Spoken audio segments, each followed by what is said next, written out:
Bienvenidos a nuestro canal. Les deseamos una agradable escucha. La puerta de la sala de urgencias se abrió de golpe y ahí estaba él, Roberto, mi exmarido. Después de 17 años sin verlo, ahí estaba, con el mismo traje caro que siempre usaba para presumir, con esa cara de preocupación fingida que yo conocía también. Venía acompañado de su esposa actual, una mujer mucho más joven que él, con cartera de marca y zapatos que probablemente costaban más que mi renta de 3 meses. No me vio al principio. Estaba demasiado ocupado hablando en voz alta con la recepcionista, exigiendo atención inmediata para su hija. ¿Sabe quién soy yo? Soy Roberto Castellanos, dueño de Castellanos Automotriz. Mi hija necesita al mejor médico de este hospital. Ahora. Yo estaba sentada en la sala de espera, con mi uniforme de limpieza todavía puesto. Había terminado mi turno en el edificio de oficinas a las 9 de la noche y había pasado por el hospital a dejar unos documentos para mi hijo. Sí, mi hijo. El mismo que Roberto había abandonado cuando tenía apenas 3 meses de nacido. Y entonces, nuestras miradas se encontraron. Vi cómo sus ojos se abrieron con sorpresa, luego con algo que parecía disgusto. Se acercó a mí con esa sonrisa falsa que le gustaba poner cuando quería humillar a alguien. Su esposa lo seguía, confundida. Marta, dijo mi nombre como si fuera veneno en su boca. Qué coincidencia encontrarte aquí. ¿También trajiste a alguien de tu familia? ¿O sigues trabajando de limpieza en hospitales? Se rió con crueldad. Dime, ¿dónde está tu hijo defectuoso? ¿Todavía lo tienes arrastrando por ahí? ¿O finalmente lo metiste en alguna institución como te recomendé hace años? Sentí que la sangre me hervía. Apreté mis manos hasta que las uñas se me clavaron en las palmas. Pero antes de que pudiera responder, una voz firme y profesional interrumpió desde el pasillo. ¿Familia Castellanos? Roberto se dio vuelta. Un médico joven se acercaba con una carpeta en las manos, vestido con bata blanca impecable, estetoscopio al cuello. Alto, con lentes, serio y profesional. Soy el doctor Matías Herrera, neurocirujano. Vengo a hablar sobre el caso de su hija Valentina. Vi cómo Roberto asentía, sin reconocerlo, sin darse cuenta. Pero yo sí lo reconocí. Reconocería esos ojos en cualquier parte. Los mismos ojos que me miraban con adoración cada mañana cuando le preparaba el desayuno. Los mismos ojos que lloraron la primera vez que logró caminar sin ayuda a los 6 años. Los mismos ojos que brillaron de orgullo cuando recibió su título de medicina con honores. Mi hijo, mi Matías. Roberto todavía no lo sabía, pero el médico que iba a salvar la vida de su hija era precisamente ese niño que él llamó defectuoso y abandonó hace 17 años. Todo comenzó 24 años atrás en Guadalajara. Yo tenía 26 años y trabajaba como vendedora en una tienda de telas en el centro. Roberto entraba seguido a comprar cosas para su negocio nuevo de tapicería automotriz. Era guapo, ambicioso, y siempre tenía algún comentario gracioso que me hacía reír. Venía de una familia de clase media que se había esforzado por darle estudios, pero él siempre quería más. Más dinero, más reconocimiento, más estatus. Me invitó a salir 3 veces antes de que yo aceptara. No porque no me gustara, sino porque algo en su forma de hablar de las personas me incomodaba. Siempre comentaba sobre la ropa de los demás, sobre sus carros, sobre dónde vivían. Esa gente no tiene ni para comer, decía con desprecio cuando veía a alguien modesto. Yo nunca voy a ser como ellos. Pero cuando estaba conmigo, era encantador. Me llevaba a cenar a restaurantes que yo solo había visto desde afuera. Me regalaba perfumes. Me decía que era la mujer más bella que había conocido. A los 8 meses me propuso matrimonio. Mi mamá me advirtió: ese hombre tiene los ojos puestos en el dinero, no en el amor. Pero yo no escuché. Pensé que ella era anticuada, que no entendía que Roberto solo era ambicioso, no malo. Nos casamos en una ceremonia pequeña. Él no quería gastar mucho. Mejor invertimos ese dinero en el negocio, dijo. Y yo acepté porque creí que era sensato. Al año siguiente, su negocio comenzó a crecer. Consiguió contratos con concesionarias grandes. Compramos una casa en una colonia mejor. Empezó a vestirse con trajes caros y a relacionarse con gente de dinero. Y entonces quedé embarazada. Roberto estaba feliz al principio. Quería un hijo varón, por supuesto. alguien que heredara su negocio, que llevara su apellido con orgullo. Compramos todo azul antes de saber el sexo. Él ya había elegido el nombre, Roberto Jr. Se la pasaba hablando de cómo su hijo iba a estudiar en las mejores escuelas, cómo iba a ser exitoso, guapo, inteligente. Va a ser perfecto, decía mientras acariciaba mi vientre, como su papá. El embarazo fue normal hasta el final. Pero cuando Matías nació, los médicos notaron algo de inmediato. No lloraba como debía. Sus movimientos eran débiles. Sus rasgos faciales eran ligeramente diferentes. Me lo pusieron en los brazos por apenas un minuto antes de llevárselo para hacerle estudios. 3 días después, el diagnóstico llegó como un balde de agua helada. Síndrome de Down. Recuerdo perfectamente ese momento. Estábamos en mi cuarto del hospital. La doctora nos explicaba con paciencia lo que significaba, las terapias que necesitaría, los desafíos que enfrentaríamos. Yo lloraba, no de tristeza por mi hijo, sino de miedo. Miedo a lo desconocido, miedo a no ser suficiente para él. Pero Roberto no lloraba. Roberto estaba en silencio, con la mandíbula apretada, mirando por la ventana. Cuando la doctora salió, explotó. «Esto no puede estar pasándome a mí», gritó. «Yo no pedí un hijo defectuoso. Todos en mi familia son normales, así que esto viene de tu lado». Me señalaba con el dedo como si yo hubiera cometido un crimen. ¿Sabes lo que va a decir la gente? ¿Mis socios? ¿Mis clientes? Roberto, es nuestro hijo. Ese no es mi hijo. Su voz retumbó en la habitación. Mi hijo iba a ser perfecto. Iba a ser inteligente, exitoso. No, no esto. Podemos aprender, podemos... Tú puedes aprender lo que quieras. Se puso de pie y agarró su saco. Yo no firmé para esto. No voy a arruinar mi vida y mi negocio por un niño que nunca va a ser nada. Se fue esa noche y no regresó. Al día siguiente su hermana Lucía vino al hospital. Traía un sobre con papeles de divorcio y un cheque.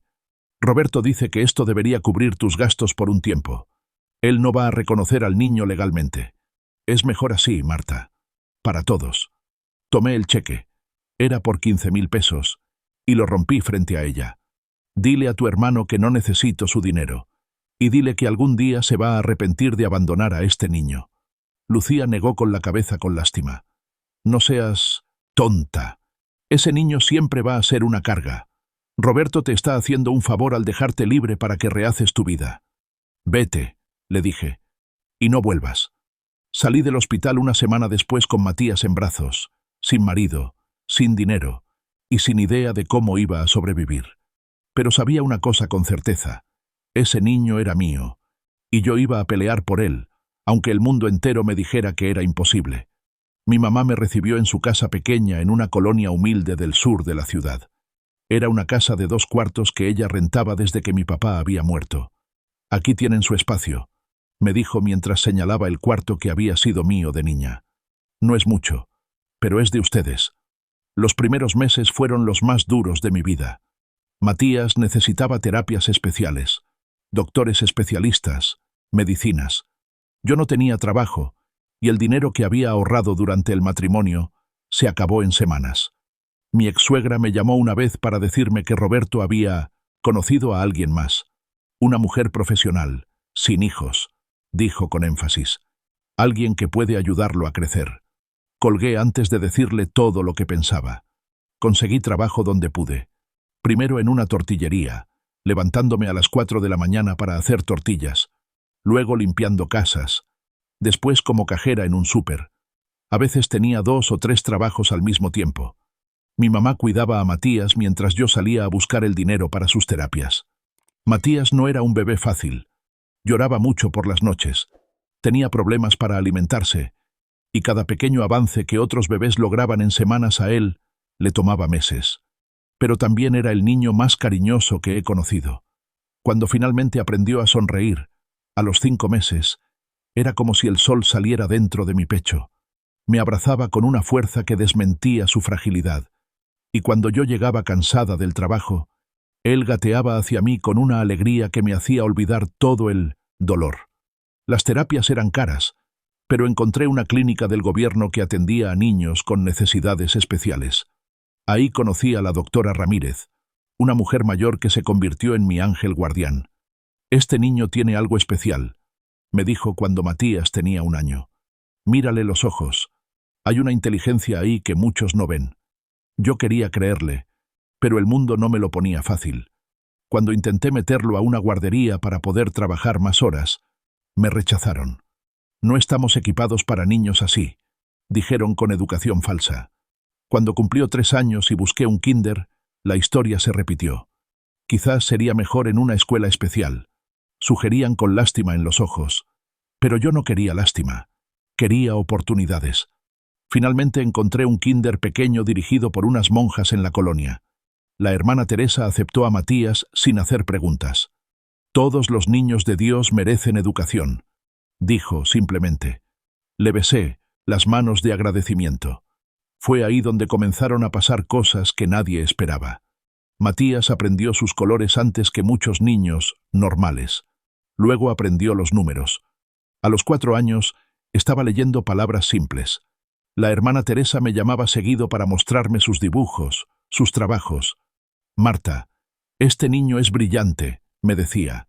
Tiene una memoria extraordinaria. Pero brillante no pagaba las cuentas. Yo seguía trabajando 3 empleos, limpiando oficinas de madrugada, de cajera en el súper por las tardes y lavando ropa ajena los fines de semana.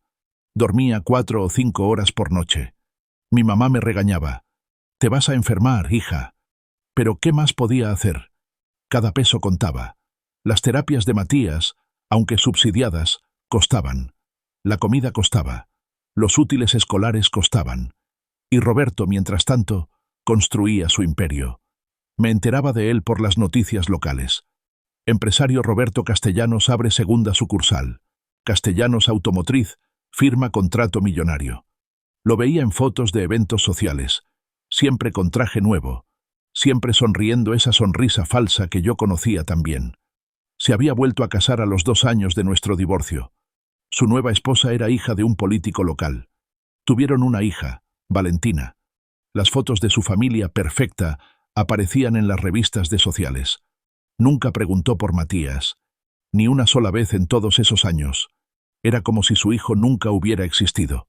Cuando Matías tenía 6 años, pasó algo que cambió todo. Estábamos en casa de mi mamá, un domingo por la tarde. Yo estaba cocinando frijoles y él estaba sentado en la mesa, mirando un libro viejo de matemáticas que yo había usado en la secundaria. De repente me llamó. Mami, este problema está mal. Me acerqué, pensando que no entendía algo, pero señalaba una respuesta en el libro. Este dice que 7 por 8 es 54, pero es 56. Revisé. Tenía razón. Era un error de impresión que yo nunca había notado. ¿Cómo sabes eso?, le pregunté. Porque 7 veces 8 son 8 grupos de 7, explicó con paciencia, como si fuera lo más obvio del mundo. 7, 14, 21, 28, 35, 42, 49, 56. Mi mamá dejó caer la taza que estaba lavando. Nos quedamos mirándolo con la boca abierta. Matías nunca había estudiado multiplicación. Nadie se la había enseñado. Simplemente la había entendido solo, mirando el libro. Al día siguiente, llevé a Matías con la doctora Ramírez y le conté lo que había pasado. Ella lo evaluó durante 2 horas, haciéndole preguntas, poniéndole problemas. Cuando salió, tenía lágrimas en los ojos. Marta, tu hijo es un prodigio en matemáticas.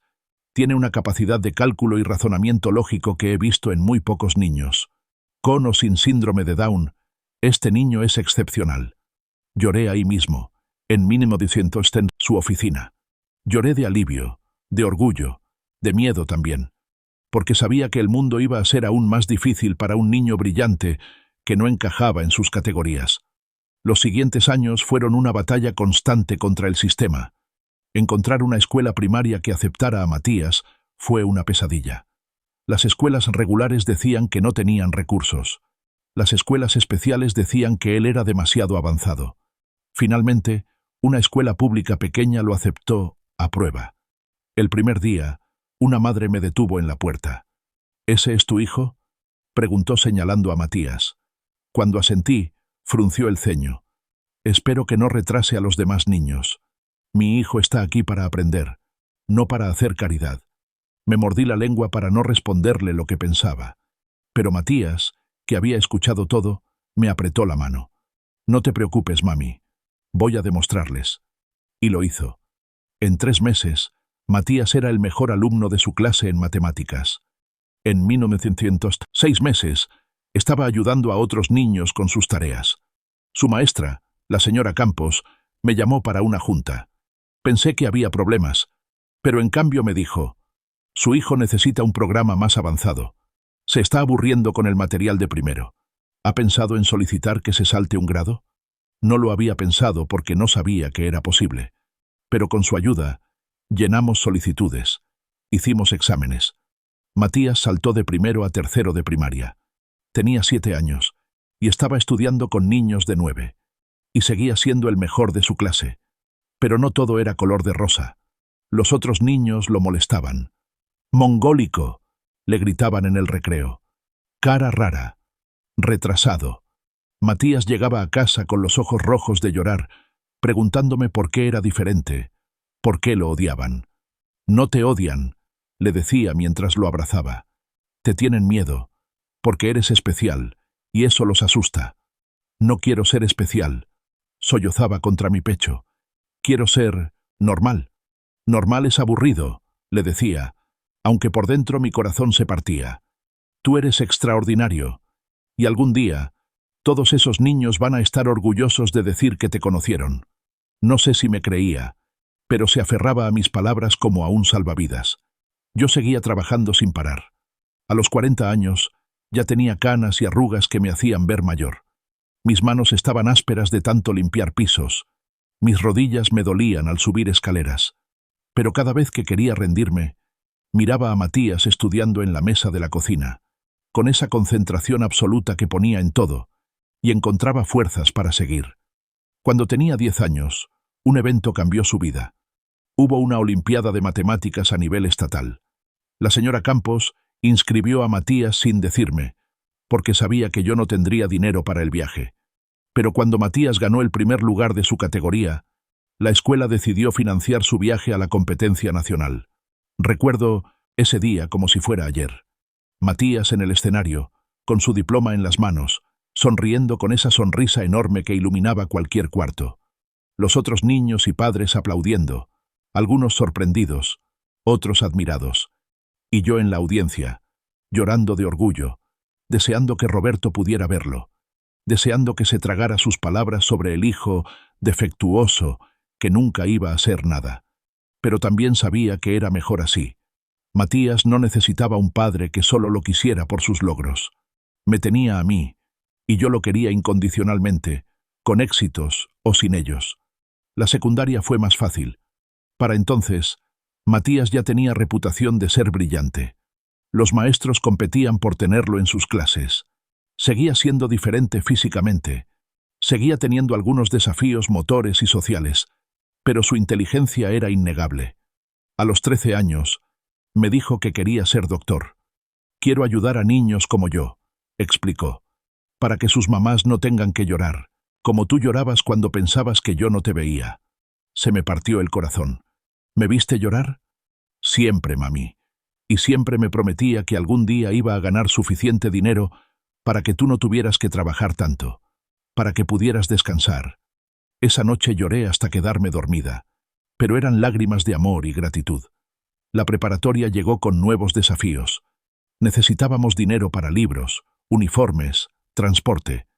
Matías consiguió una beca académica que cubría la colegiatura, pero no los extras. Yo agregué un cuarto empleo vendiendo tamales los fines de semana. Me levantaba a las 3 de la mañana para prepararlos, los vendía en la calle hasta mediodía, y luego iba a mis otros trabajos. Matías me suplicaba que descansara. «Mami, estás enferma. Escucho cómo toses en las noches». «Estoy bien». Mentía. La verdad era que llevaba meses con una tos que no se me quitaba, pero no tenía tiempo ni dinero para ir al doctor. Las consultas eran para Matías, no para mí. Pero Matías era terco. A los 16 años, consiguió un trabajo de medio tiempo como tutor de matemáticas. Ganaba poco, pero insistió en que ese dinero era para la casa. «Ahora yo también ayudo», dijo con orgullo. Somos un equipo. Lloraba cada vez que me daba dinero, pero aceptaba porque sabía que era importante para él. Los años de preparatoria volaron. Matías terminó como el mejor promedio de su generación. Las universidades comenzaron a contactarlo. La Universidad de Guadalajara le ofreció una beca completa para estudiar medicina. Cuando recibimos la carta, nos abrazamos llorando en medio de la cocina. «Lo lograste», le dije. «Lo logramos», me corrigió. «Todo lo que soy es por ti, mami». Mi mamá, que para entonces ya estaba enferma de diabetes, nos miraba desde su silla con lágrimas en los ojos. «Siempre supe que ese niño era especial», susurró. «Pero ustedes dos juntas son el verdadero milagro». La universidad fue dura. Medicina es difícil para cualquiera, pero para Matías era aún más complicado. Tenía que trabajar el doble que sus compañeros para memorizar ciertos conceptos. Las prácticas de laboratorio eran difíciles por sus desafíos motores finos. Algunos profesores dudaban de él, pero Matías nunca se rindió. Hubo un profesor en particular, el doctor Guzmán, que parecía tener una misión personal de hacer la vida de Matías imposible. «La medicina requiere precisión», le decía frente a toda la clase. «No es para todos». Miraba a Matías cuando lo decía, y todos entendían el mensaje. Pero Matías tenía algo que el doctor Guzmán no esperaba: paciencia infinita y una memoria fotográfica que compensaba cualquier dificultad motora. Estudiaba hasta la madrugada. Repasaba cada procedimiento 1000 veces. Practicaba con simuladores hasta que sus manos dejaran de temblar. Y cuando llegaban los exámenes, sacaba las mejores calificaciones. En su tercer año, el doctor Guzmán no tuvo más remedio que nombrarlo ayudante de cátedra. Fue su forma de admitir la derrota sin decir las palabras. Mientras tanto, yo seguía trabajando, aunque mi salud empeoraba. La tos se había convertido en algo constante. Perdía peso sin intentarlo, pero seguía levantándome cada mañana porque Matías estaba tan cerca de lograr su sueño. Mi mamá murió cuando Matías estaba en 4º año de medicina. Fue su corazón, desgastado por años de diabetes y preocupaciones. Murió en paz, en su cama, con las manos de Matías sosteniéndola. Sus últimas palabras fueron para él: «Cuida a tu madre. Es el alma más fuerte que he conocido». El funeral fue pequeño.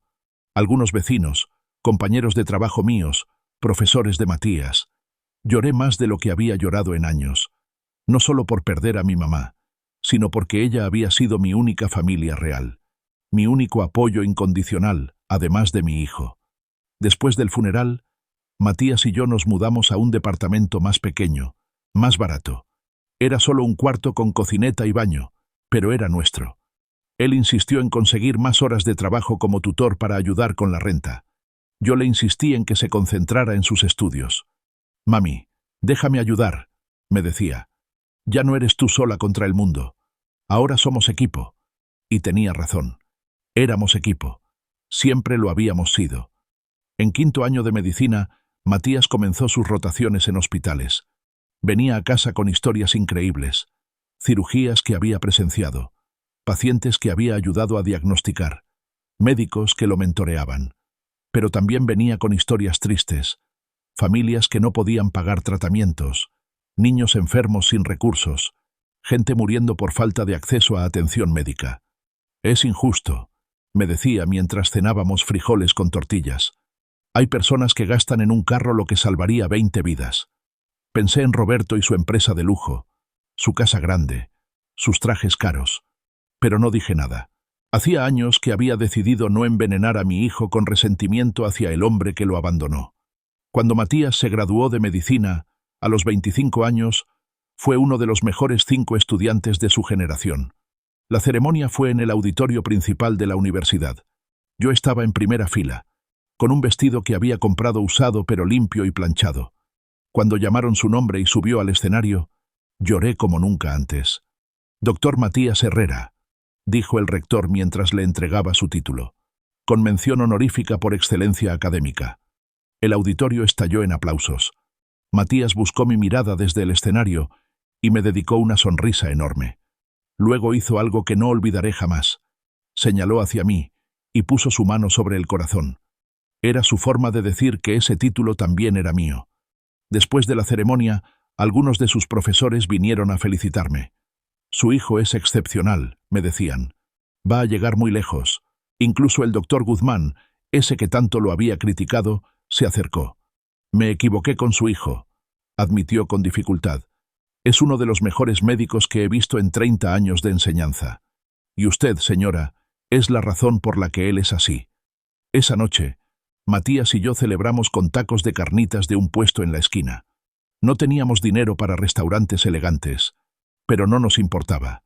Éramos felices con nuestra vida simple.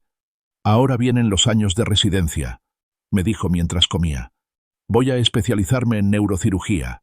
Es difícil, pero sé que puedo hacerlo. Por supuesto que puedes, le dije. No hay nada que no puedas lograr. Me miró con seriedad. Mami, cuando termine la residencia y consiga un trabajo bueno, tú vas a dejar de trabajar. Te lo prometo. Vas a descansar. Vas a viajar. Vas a vivir todo lo que te has perdido por cuidarme. No me he perdido de nada, le dije con la voz quebrada. Cada sacrificio valió la pena. Tú eres mi mayor logro.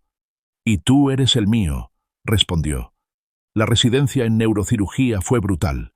Turnos de 36 horas seguidas, casos complejos, cirugías que duraban 12, 14 horas.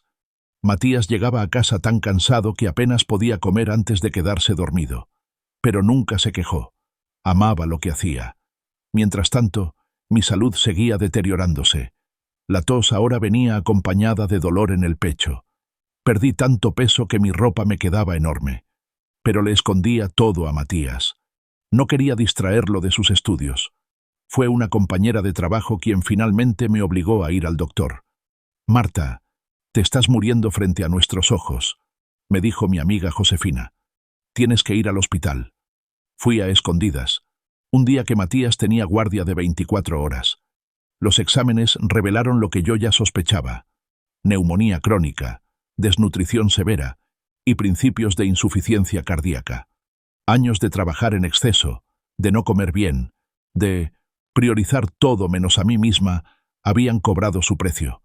El doctor que me atendió me regañó. Señora, ¿cuánto tiempo lleva así? Necesita tratamiento inmediato. Necesita descansar. Si sigue trabajando en este estado, no le doy 6 meses de vida. Pero yo no podía dejar de trabajar. Todavía necesitaba ayudar con la renta, con la comida. Matías apenas ganaba como residente. Cuando Matías se enteró, explotó. Fue la primera y única vez que lo vi verdaderamente enojado conmigo. ¿Por qué no me dijiste? Gritaba con lágrimas en los ojos. Te estás matando y ni siquiera me lo dijiste. No quería preocuparte. Soy doctor, mamá. Soy tu hijo. ¿Cómo no voy a estar preocupado? Se dejó caer en una silla, con la cabeza entre las manos. Toda mi vida te he visto sacrificarte por mí. ¿Cuándo vas a entender que ya no tienes que hacerlo sola? Esa fue la última vez que trabajé. Matías prácticamente me obligó a renunciar a todos mis empleos. Consiguió más guardias en el hospital, más turnos extras, lo que fuera necesario para cubrir nuestros gastos. Me hizo prometer que me enfocaría en recuperarme. Los siguientes meses fueron difíciles. Yo no sabía cómo no trabajar. Me sentía inútil, como una carga. Pero Matías era paciente. Me preparaba comida saludable. Me llevaba a mis citas médicas. Me compraba las medicinas más caras que yo jamás me hubiera podido permitir. Déjame cuidarte, me decía, como tú me cuidaste toda la vida.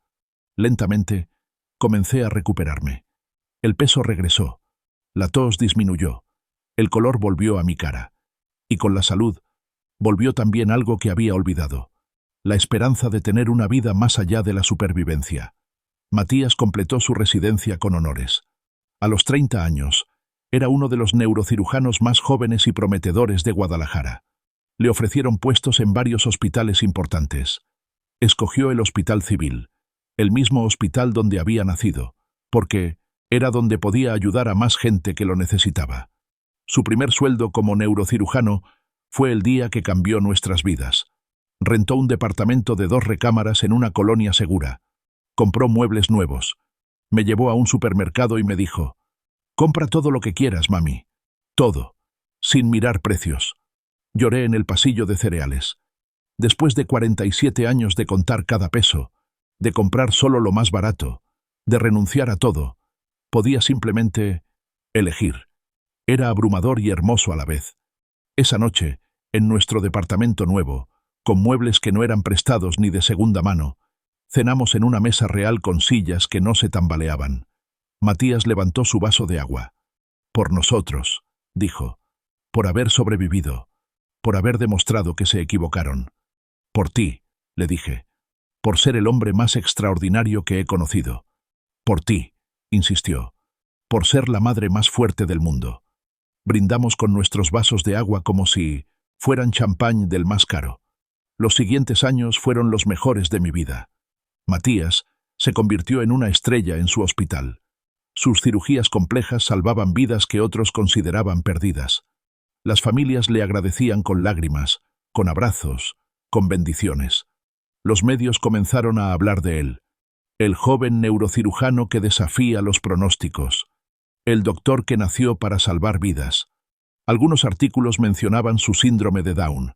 Matías daba entrevistas donde hablaba honestamente sobre sus desafíos y sus triunfos. Se convirtió en inspiración para muchas familias con niños especiales. Yo, mientras tanto, finalmente descansaba. Iba a mis citas médicas regularmente. Tomaba clases de tejido con otras señoras del edificio. Cocinaba comidas largas y elaboradas porque por fin tenía tiempo. Visitaba parques. Leía libros. Vivía. Matías insistía en que viajara. Ve a la playa, mami. Ve a conocer otros lugares. Pero yo no quería ir a ningún lado sin él. Y él no tenía tiempo. Su trabajo era demandante, urgente, vital. Ya tendremos tiempo, le decía. Por ahora, estoy feliz así. Y era verdad. Después de décadas de lucha, la paz era suficiente. Un día, Matías llegó a casa con noticias emocionantes. Me ofrecieron ser jefe de neurocirugía, anunció. Soy el más joven en la historia del hospital. Lo abracé con fuerza. Tu papá debería verte ahora, dije sin pensar. Rara vez mencionaba a Roberto, pero a veces las palabras salían solas. Matías se tensó un poco. No tengo papá, dijo con firmeza. Tengo una mamá que vale por 10 papás. Nunca había preguntado mucho sobre Roberto. Sabía que existía, sabía que nos había abandonado, pero no mostraba interés en conocerlo. Yo tampoco lo presionaba. Algunos lazos es mejor dejarlos cortados. Pero el destino, como dicen, tiene planes propios. Fue 3 semanas después de su nombramiento como jefe cuando recibió la llamada. Un caso, urgente. Una adolescente de 17 años con un aneurisma cerebral que amenazaba con romperse. Necesitaba cirugía inmediata. Solo un neurocirujano de su calibre podía intentarlo. Matías se vistió rápidamente y salió corriendo al hospital. Yo me quedé en casa, como siempre, rezando porque todo saliera bien. No sabía entonces que esa cirugía cambiaría todo.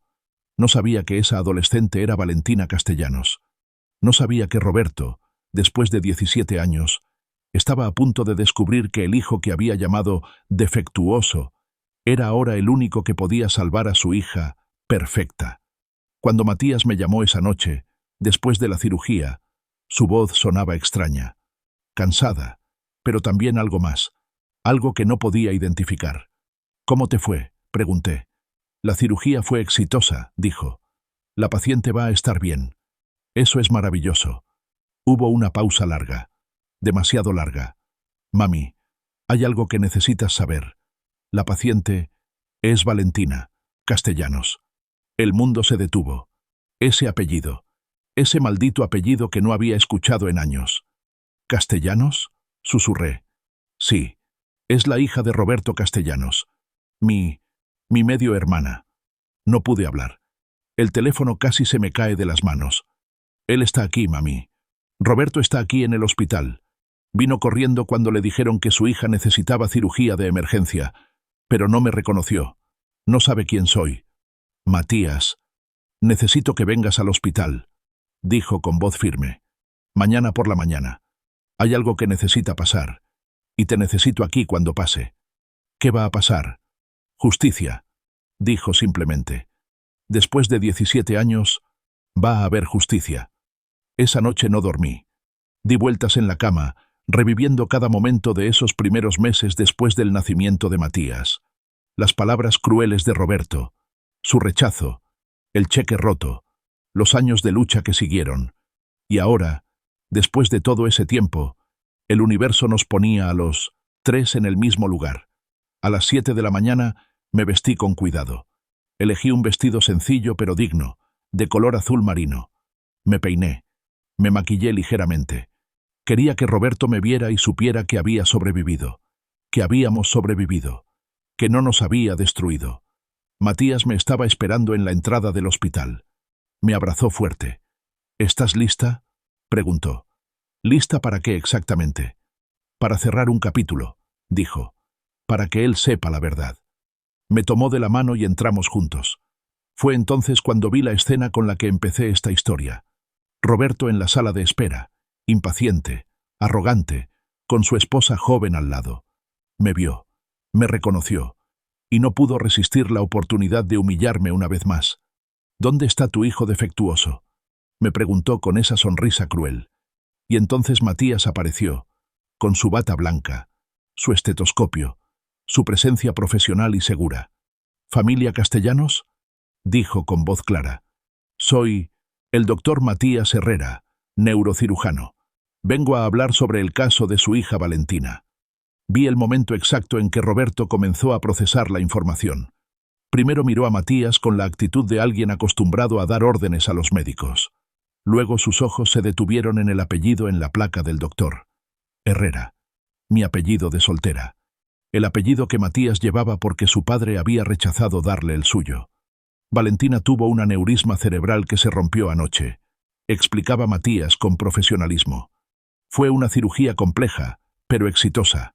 Vamos a mantenerla en observación en la unidad de cuidados intensivos por 72 horas. Si todo sigue bien, podrá ir a una habitación regular. ¿Va a estar bien?, preguntó la esposa de Roberto, con lágrimas en los ojos. ¿Mi hija va a estar bien? Sí, dijo Matías con gentileza. Fue una cirugía muy delicada, pero el pronóstico es excelente. Es una chica fuerte. Roberto seguía, mirándolo, con el ceño fruncido. Algo en Matías le resultaba familiar, pero no podía ubicar qué. Yo esperaba, con el corazón latiendo tan fuerte que pensé que todos podían escucharlo. Disculpe, doctor, dijo Roberto finalmente. ¿Nos conocemos de algún lado? Su cara me resulta familiar. Matías lo miró directamente a los ojos. Hubo un silencio largo, cargado de años de dolor y rechazo. No lo creo, señor Castellanos, dijo Matías con voz neutral. Aunque es posible que me haya visto en las noticias. He dado algunas entrevistas sobre neurocirugía. Roberto asintió, parcialmente satisfecho con la explicación. Pero yo vi la manera en que sus ojos seguían estudiando a Matías, buscando esa conexión que su cerebro registraba pero que su orgullo no quería aceptar. ¿Puedo ver a mi hija?, preguntó la esposa. Por supuesto. Síganme, por favor. Matías comenzó a caminar hacia la UCI. Roberto y su esposa lo siguieron. Yo me quedé en la sala de espera, con las piernas temblando. Una enfermera que conocía a Matías se acercó a mí. «Señora Marta, ¿está bien? ¿Necesita sentarse?» «Estoy bien», mentí. «Solo, dame un momento». Me senté y cerré los ojos. Años de rabia, de dolor, de preguntas sin respuesta me inundaron. ¿Por qué ahora? ¿Por qué así? ¿Qué iba a pasar cuando Roberto finalmente se diera cuenta? Pasó media hora. Luego, 1 hora. Finalmente, Matías regresó a la sala de espera. Se veía cansado, pero tranquilo. «Ya vieron a Valentina», me dijo en voz baja. «Está dormida, pero estable». Les expliqué todo el procedimiento, los riesgos, el plan de recuperación. «¿Te reconoció?» «No, no todavía». Matías se sentó a mi lado. «Mami, ¿quieres que le diga quién soy?» Pensé en esa pregunta. Durante años había imaginado este momento. El momento en que Roberto descubriría que el hijo que había rechazado era exitoso, valioso, extraordinario. Había soñado con verlo arrepentirse, con escucharlo, disculparse. Pero ahora que el momento estaba aquí, me di cuenta de algo importante. «No», dije finalmente. «No necesitamos nada de él, Matías. Ni su reconocimiento, ni sus disculpas, ni su arrepentimiento. Ya ganamos. Mírate. Eres un hombre brillante, bondadoso, exitoso. Salvaste a su hija. Eso es suficiente venganza. Matías sonrió con tristeza. No es venganza lo que quiero, mami. Es que sepa que se equivocó, que el hijo defectuoso que abandonó es ahora quien salvó lo que él más ama. Él nunca va a entender eso, le dije. Hombres como Roberto no aprenden, no cambian, solo buscarían alguna forma de minimizarlo, de quitarte mérito, de convertir tu logro en algo que les beneficie.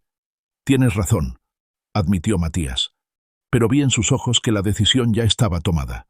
Mi hijo había esperado toda su vida para este momento, aunque nunca lo hubiera admitido, y yo no iba a quitárselo. 3 días después, cuando Valentina fue trasladada de la UCI a una habitación regular, Roberto pidió hablar con el neurocirujano. Matías me pidió que lo acompañara. Yo me negué al principio, pero él insistió. «Necesito que estés ahí», me dijo. «Para esto, para todo». Entramos juntos a la sala de juntas pequeña donde Roberto nos esperaba. Su esposa estaba con Valentina, así que él estaba solo. Se veía cansado, con ojeras profundas, el traje arrugado. 3 días de vigilia junto a su hija habían desgastado su barniz de arrogancia. «Doctor Herrera», dijo cuando entramos, «gracias por venir. Yo quiero agradecerle. Mi hija está viva gracias a usted. Los otros doctores me dijeron que nadie más en este hospital podría haber hecho esa cirugía». Hizo una pausa. «Quiero compensarlo. Además de lo que cobre el hospital, por supuesto. Dígame una cantidad». Matías se sentó frente a él. Yo me quedé de pie, junto a la puerta. «No necesito su dinero, señor Castellanos», dijo Matías con calma. «Hice mi trabajo. Para eso estudié, medicina». «Pero insisto», dijo Roberto, sacando su chequera. «Un doctor de su calibre merece reconocimiento. 50.000 pesos, 100.000. Guarde su chequera», dijo Matías con voz más firme. «No todo se compra con dinero». Roberto frunció el ceño, confundido. No estaba acostumbrado a que le dijeran que no. «No entiendo. ¿Qué quiere entonces?» Matías respiró profundo. Vi cómo sus manos temblaban ligeramente sobre la mesa. Años de dolor, de rechazo, de preguntas sin respuesta estaban a punto de salir a la luz. «Quiero que me mire, señor Castellanos.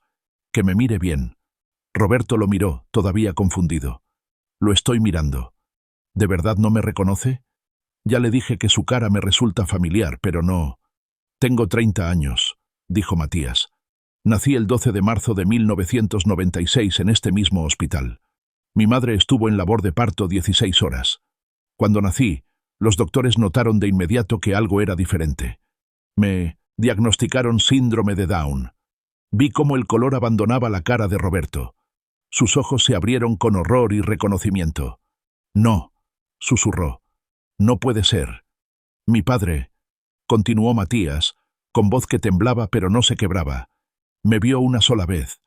Me miró con disgusto y dijo que yo nunca iba a ser nada, que era defectuoso, que él no había firmado para tener un hijo así. Se fue del hospital esa noche y nunca regresó». «Dios mío». Roberto se puso de pie, tambaleándose. «Tú eres...» «Soy Matías. Soy su hijo. El hijo que abandonó porque no era lo suficientemente perfecto para usted». Roberto me miró entonces, buscando confirmación. Yo solo asentí. «Marta», dijo mi nombre como si le quemara la lengua. «Yo no sabía que él... ¿Que él qué?», dije, encontrando mi voz finalmente. «¿Que iba a sobrevivir? ¿Que iba a aprender a caminar, a leer, a pensar?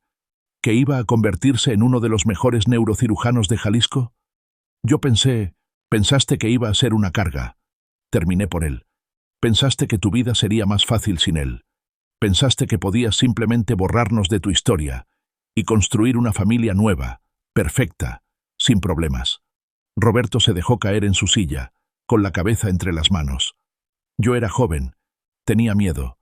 Mis socios me dijeron que sería malo para mi imagen, para el negocio, y escogiste tu imagen sobre tu hijo, dijo Matías. Su voz ya no temblaba. Era puro hielo. Escogiste tu dinero sobre su familia. Pero, ¿sabe qué es lo irónico, señor Castellanos? Que el hijo que usted desechó Acaba de salvar la vida de la hija que usted adora. La vida de Valentina estaba en mis manos. Manos que usted dijo que nunca servirían para nada. El silencio en la habitación era denso, pesado. Roberto lloraba ahora, con lágrimas que corrían por su cara.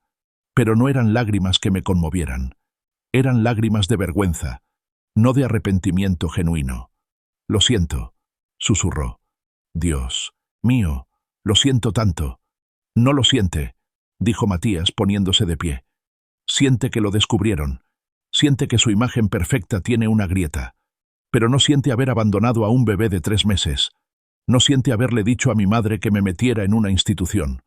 No siente habernos dejado en la pobreza mientras usted construía su imperio. Puedo compensar», dijo Roberto desesperadamente. «Puedo darles dinero, lo que necesiten. Puedo...» «No necesitamos nada de usted», dije yo, acercándome a mi hijo. «Nunca lo necesitamos. Sobrevivimos. Prosperamos. Yo trabajé 3, 4 empleos al mismo tiempo. Me maté trabajando para darle terapias, educación, oportunidades. Y él...»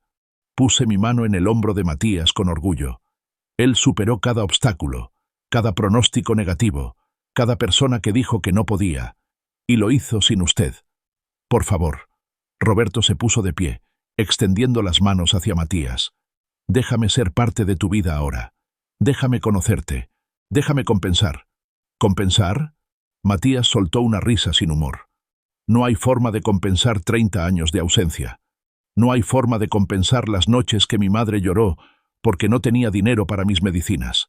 No hay forma de compensar los niños que me molestaban en la escuela y yo no tenía un padre que me defendiera. No hay forma de compensar que crecí pensando que era tan defectuoso que ni mi propio padre me quería.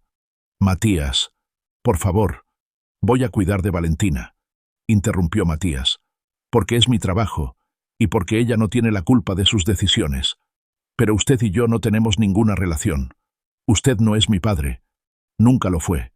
Un padre es quien está ahí en las malas, quien te sostiene cuando caes, quien cree en ti cuando nadie más lo hace. Yo tuve una madre que fue todo eso y más. No necesito un padre ahora». Caminó hacia la puerta. Yo lo seguí. Pero antes de salir, me di vuelta una última vez. 17 años atrás, le dije a Roberto, me dejaste con un cheque de 15.000 pesos y me dijiste que ese niño nunca iba a ser nada. Lo rompí frente a tu hermana. Hoy, ese niño que tú rechazaste vale más que todo tu dinero, más que todas tus propiedades, más que cualquier cosa que hayas construido, porque él construyó su vida con amor, con esfuerzo, con dignidad, mientras que tú solo construiste con arrogancia y dinero. Marta, yo... No, levanté la mano. No quiero escuchar tus excusas. Solo quiero que sepas algo. Ganamos. Contra todo pronóstico, contra la pobreza, contra el rechazo, contra personas como tú que nos dijeron que no valíamos nada, ganamos. Y tú perdiste. Perdiste la oportunidad de conocer al ser humano más extraordinario que he conocido. Esa es tu tragedia, no la nuestra. Salimos juntos de esa sala. En el pasillo, Matías se detuvo y me abrazó fuerte. ¿Estuvo bien?, preguntó. ¿Hice lo correcto? Hiciste lo perfecto, le dije, con lágrimas corriendo por mi cara. Estoy tan orgullosa de ti. Gracias, mami. Por todo. Por nunca rendirte conmigo. Por creer en mí cuando nadie más lo hacía. Por ser mi madre y mi padre. Por ser mi todo. Nos quedamos así, abrazados en el pasillo del hospital, mientras las enfermeras pasaban a nuestro lado con sonrisas de comprensión. Algunos habían escuchado la confrontación. La historia se esparciría. Roberto Castellanos, el empresario exitoso, había abandonado a su hijo con síndrome de Down, y ese hijo había crecido para salvar la vida de su otra hija. La justicia poética en su máxima expresión. Valentina se recuperó completamente. Matías la trató con el mismo profesionalismo que a todos sus pacientes. La visitaba 2 veces al día, revisaba sus estudios, ajustaba su tratamiento. Ella no sabía la verdad, y Matías decidió que era mejor así. Era solo una adolescente que había sobrevivido a algo terrible. No necesitaba cargar con los pecados de su padre. Roberto intentó hablar con Matías, varias veces más durante los 10 días que Valentina estuvo hospitalizada. Matías lo evitaba o mantenía las conversaciones estrictamente profesionales. No hubo reconciliación. No hubo abrazo de película. La vida real no funciona así. Cuando Valentina fue dada de alta, Roberto me buscó en la sala de espera. Matías estaba en cirugía, así que estaba sola. «Marta», dijo, sentándose a mi lado sin preguntar si podía. «Necesito hablar contigo. No tenemos nada de qué hablar. Por favor, solo 5 minutos». Lo miré. Se veía 10 años más viejo que hace 10 días. Las canas se notaban más en su cabello. Las arrugas alrededor de sus ojos eran profundas. El peso de su decisión de hace 30 años finalmente lo había alcanzado. 3 minutos, dije. «Tienes razón en todo lo que dijiste», comenzó. «Fui un cobarde. Fui egoísta. Antepuse mi imagen, mi negocio, mi comodidad sobre mi propio hijo. Y no hay excusa para eso. No hay perdón que merezca». «No», coincidí. «No lo hay. Pero quiero que sepas algo. Cada año en su cumpleaños pienso en él. Me pregunto cómo está, qué está haciendo, si es feliz, si me odia». «No te odia», dije. «Ni siquiera piensa en ti. Eso es peor, ¿verdad? Ser completamente irrelevante para tu propio hijo». Él asintió, con más lágrimas. «Lo es, pero lo entiendo. Me lo merezco. Te mereces mucho peor», le dije con frialdad. «Pero Matías es mejor persona que tú. Por eso salvó a tu hija a pesar de todo. Lo sé, y eso hace que mi vergüenza sea mayor». Se limpió los ojos. «¿Hay alguna forma, alguna posibilidad de que algún día...?» «No», corté su pregunta. «No la hay. Matías tiene una vida completa, llena de amor, de propósito, de personas que lo valoran. No tiene un vacío con forma de padre que necesite llenar. Yo me aseguré de eso». «Entiendo». Se puso de pie.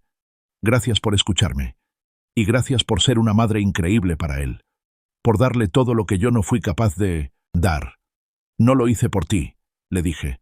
«Lo hice por él. Porque él siempre valió la pena. Desde el momento en que nació, valió cada sacrificio, cada lágrima, cada momento de duda. Y si tuviera que volver a vivir todo otra vez, si tuviera que elegir entre la vida cómoda que me ofrecías y la vida de lucha que tuve con él, elegiría a mi hijo 1000 veces más». Roberto asintió y se fue. Fue la última vez que lo vi. Han pasado 2 años desde ese día. Matías ahora tiene 32 años. Es el jefe de neurocirugía más joven en la historia del Hospital Civil. Ha publicado varios artículos en revistas médicas internacionales. Da conferencias sobre neurocirugía en congresos alrededor del mundo. Y sigue siendo el hombre más bondadoso, trabajador y extraordinario que conozco. Yo tengo 60 años ahora. Mi salud es buena. Ya no trabajo. Paso mis días leyendo, tejiendo, cocinando para mi hijo cuando tiene tiempo de venir a cenar. Viajé por primera vez en mi vida el año pasado. Matías me llevó a Cancún por una semana. Vi el mar por primera vez a los 59 años. Lloré al sentir la arena entre mis dedos, el agua salada en mi piel. «Te mereces esto y más», me dijo Matías mientras caminábamos por la playa. A veces, cuando estoy sola en mi apartamento bonito, con muebles nuevos, con comida en el refrigerador, con tiempo para descansar, pienso en esos años difíciles, en las noches sin dormir, los trabajos agotadores, las lágrimas escondidas. Y no me arrepiento de nada. Cada cicatriz valió la pena. Cada sacrificio tenía propósito. Cada momento oscuro llevaba a esta luz. La gente me pregunta si perdoné a Roberto. La respuesta es no. Pero tampoco cargo con rencor. Simplemente es irrelevante para mi vida. Él hizo su elección hace 30 años. Nosotros hicimos la nuestra. Y nosotros ganamos. Matías conoció a una mujer hace 6 meses. Se llama Andrea. Es enfermera en el hospital. Es paciente, bondadosa, y lo mira como si fuera el hombre más importante del mundo. Porque para ella, lo es. La semana pasada, Matías me dijo que va a pedirle matrimonio. Lloré de felicidad. «Vas a ser abuela», me dijo con una sonrisa enorme. «¿Ya están esperando?», pregunté confundida. «No, no todavía», se rió. «Pero cuando nos casemos, queremos tener hijos, y quiero que sepas que voy a ser el padre que yo nunca tuve. Voy a amar a mis hijos incondicionalmente.